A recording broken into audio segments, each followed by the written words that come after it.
William Wilson, Part 1.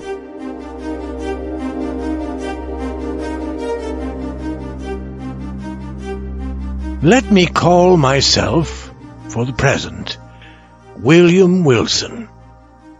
That is not my real name. That name has already been the cause of the horror, of the anger of my family. Have not the winds carried my name with my loss of honor to the ends of the earth? Am I not forever dead to the world? To its honors, to its flowers, to its golden hopes? And the cloud, heavy and endless, does it not hang forever between my hopes and my heaven? Men usually become bad by degrees, but I let all goodness fall from me in a single moment, as if I had dropped a coat. From small acts of darkness I passed in one great step into the blackest evil ever known. Listen, while I tell you of the cause that made this happen.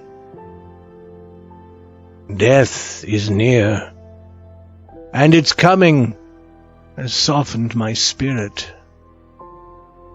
I desire, in passing through this dark valley, the understanding of other men. I wish them to believe that I have been in some ways in the power of forces beyond human control. I wish them to find for me in the story I'm about to tell some small fact that proves I could only have done what I did. I would have them agree that what happened to me never happened to other men. Is it not true that no one has ever suffered as I do? Have I not indeed been living in a dream? And am I not now dying from the horror and the unanswered question? The mystery of the wildest dream ever dreamed on earth. I am one of a family well known for their busy minds.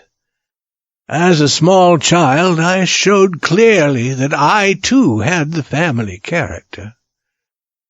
As I became older, it grew more powerful in me. For many reasons it became a cause of talk among friends, and the hurt it did me was great. I wanted people always to do things my way. I acted like a fool. I let my desires control me. My father and mother, weak in body and mind, could do little to hold me back. When their efforts failed, of course, my will grew stronger.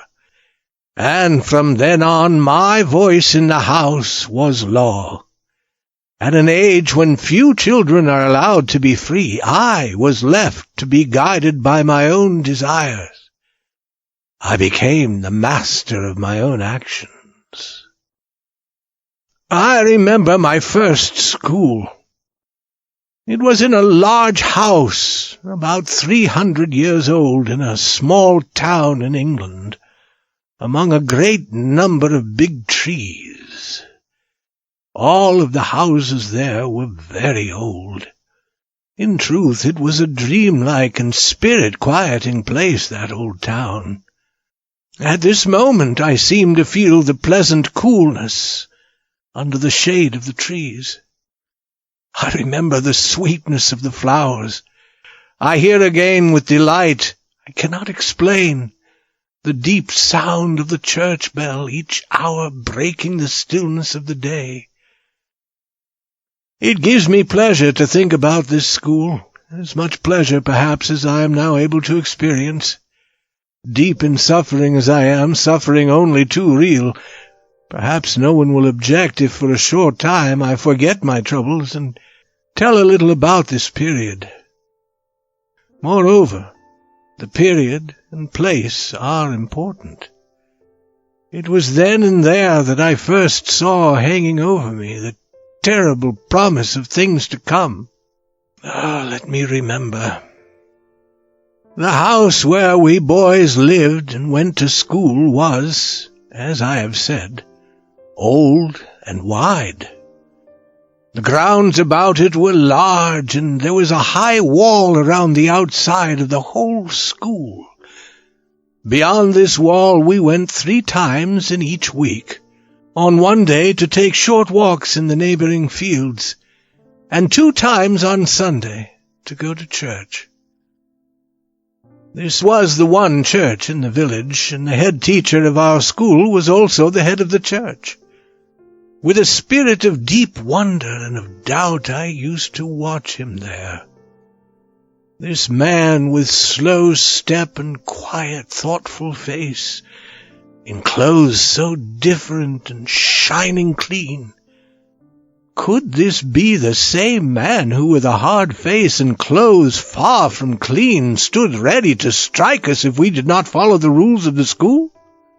Oh, great and terrible question, beyond my small power to answer. I well remember our playground, which was behind the house. There were no trees, and the ground was as hard as stone.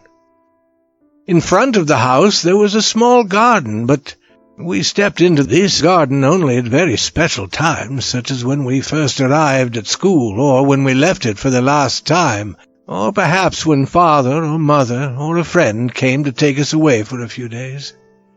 But the house! What a delightful old building it was! To me, truly a palace. There was really no end to it. I was not always able to say certainly which of its 2 floors I happened to be on. From each room to every other there were always 3 or 4 steps either up or down. Then the rooms branched into each other, and these branches were too many to count, and often turned and came back upon themselves.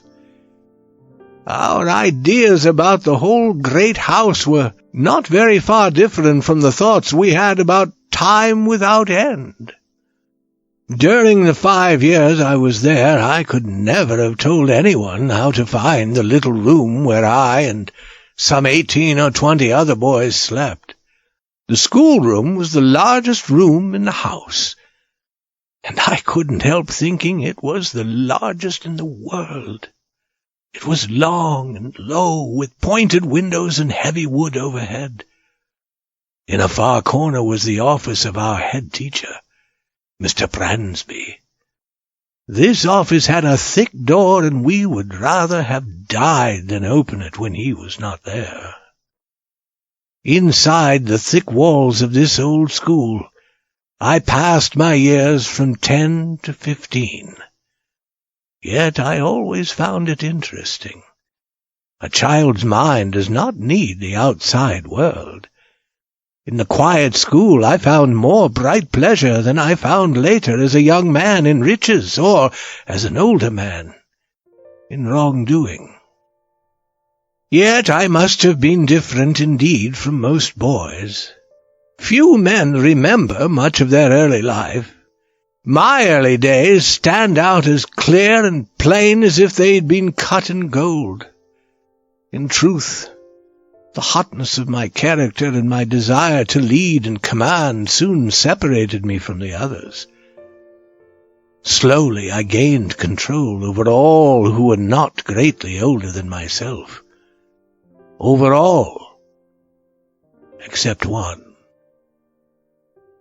This exception was a boy who, though not of my family, had the same name as my own, William Wilson. This boy was the only one who ever dared to say he did not believe all I told him, and who would not follow my commands. This troubled me greatly. I tried to make the others think that I didn't care. The truth was that I felt afraid of him. I had to fight to appear equal with him, but he easily kept himself equal with me. Yet no one else felt, as I did, that this proved him the better of the two. Indeed, no one else saw the battle going on between us. All his attempts to stop me in what I wanted to do were made when no one else could see or hear us. He did not desire, as I did, to lead the other boys. He seemed only to want to hold me back.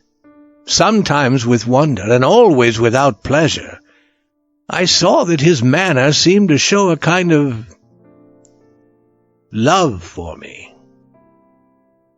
I did not feel thankful for this. I thought it meant only that he thought himself to be very fine indeed, better than me.